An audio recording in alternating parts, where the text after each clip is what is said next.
hates Donald Trump. Just take a look. Take a look at him. Take a look at where he comes from. Since Donald Trump has been given a platform, he has utilized billboards, ads, and news mediums alike to alienate whom he deems fit. Increasingly over the years, and in practice deeply during this administration, he is cracking down harshly on immigration, particularly in Hispanic and Latino communities. Years saying the same thing. This is a country where we speak English, not Spanish. He is no stranger to anti-immigrant rhetoric, outwardly racist comments, and xenophobic outlooks, though I wonder, how is Donald Trump's vernacular, rhetoric, and policy affecting the Latino community in the DC area and the US as a whole? How are communities resisting Trump's attacks? And most importantly, what does the Latino community in America really sound like? Anyone from Columbia Heights, if you're from here, come in. If it's accessible to you, it's just a reminder that everyone here is a citizen of the world. My name is Marco Alejandro Cortina. I am a worker here at the Latin American Youth Center, LAYC. This place has been here since I think the 60s, and as a pillar of Columbia Heights, and I think that the history of it is so beautiful. They sent so many people to college. They've helped so many people get their lives organized. It's insane. It isn't even just about community. It's about the good within a whole.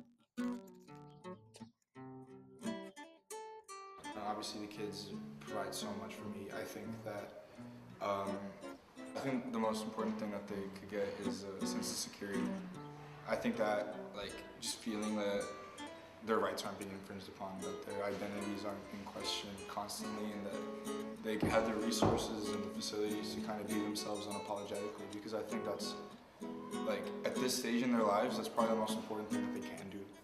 I wish I could hammer this point home as well as I could, and I wish I had better verbiage for it, but we are citizens of the world. We're citizens of America. Everyone here is America. Everyone here is deserves to be here. Everyone here is here, and I wouldn't change that.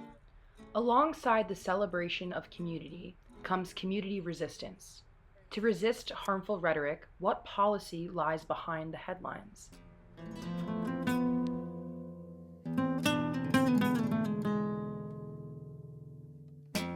I'm Stormy Jackson. I'm a senior at GW. I'm a research assistant for Dr. Kimberly Morgan, who is one of the deans of the Elliott School in Political Science.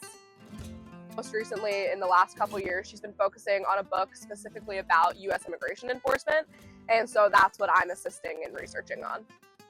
It's primarily been about the migrant smuggling industry. Migrant smuggling is both parties, the migrant and the smuggler, have agreed to this exchange of money, whatever it is, to get them there safely. At the end of the day, it's an industry, and it's estimated at $7 to $10 billion industry, so it functions off basic economic principles. So the only way you're going to combat that is if you're addressing the supply and demand side, and that just hasn't happened. Yeah, sure, there may have been an increase in arrests, there may have been an increase in incarcerations of migrant smugglers, but you're not really, number one, you're not addressing the root problem, and it's one of those things, it's an overlapping, where there's a market to make money, that's going to continue happening. I feel like the Biden administration emphasized, they, in their rhetoric, they were a lot more, oh, we're gonna increase humanitarian assistance, we're gonna do this, and XYZ, but it's interesting because you see in the Trump administration, it's a lot more like chess. For example, Colombia decided to stop accepting flights of deported Colombians from the US. And so in response to that, Trump said he was going to put a 25% tariff on all of their goods and raise that to 50 if they didn't agree to keep accepting flights by the end of the week.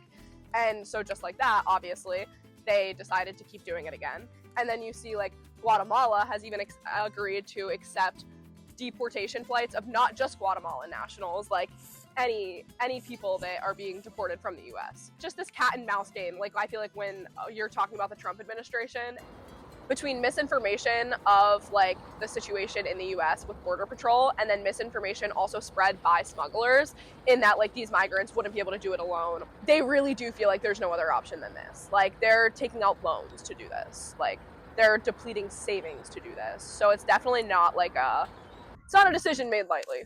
I think it's very important to note that there are international protocols in place for migration that countries are sort of expected to uphold to a certain degree, and that doesn't happen. So there's the International Migrant Protocol that they held for migrant smuggling. Basically states that the migrant who's being smuggled should not be charged for having been smuggled. That doesn't happen.